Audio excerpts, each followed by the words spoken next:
Good morning guys no. Adi ako karon sa among likod sa among balay no. Karon magpakaon ta sa atong native na manok. Damo ni sila guys, mga native. Kani para sudan na rin siya. Buta para lingaw. Kaya mahal lang yung manok dito sa merkado no. Pagpila ng kilo. Ani siya for breeding. Mix ni siya kubra na manok. Dayon basila ni siya. Dili kani siya dagko kay katong giant. Pero dagko gyud ni siya, abot ni siya og mga 5 ka kilo.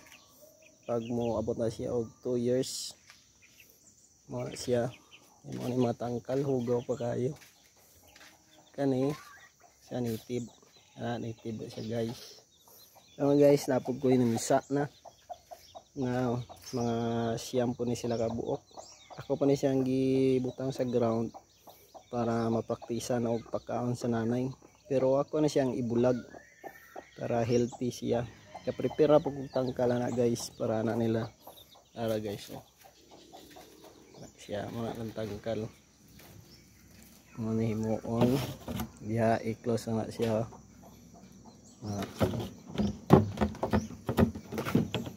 Yan guys, napog ko yung mga kuan naglumlum ng mga native guys. Ara guys, naglumlum ara siya guys oh. Damo is nagalumlum guys. Siya dagan siya itlog.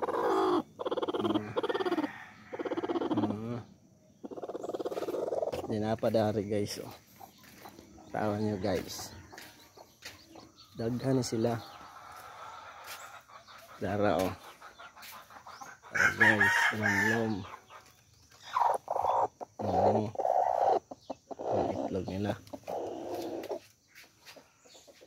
Guys, lakrrrr. Tawag ko sila guys. Lakrrrr. Lakrrrr. Lakrrrr.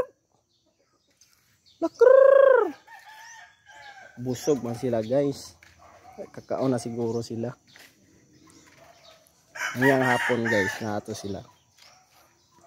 Yan na po isa dari guys, ay galumlum. Pero siya ng itlog sa kilid sa balay.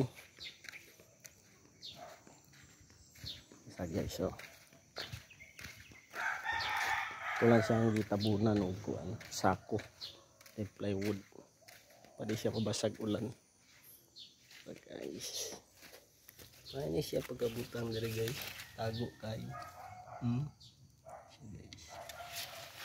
So, maoro to guys. Sunod na pod. Bye-bye.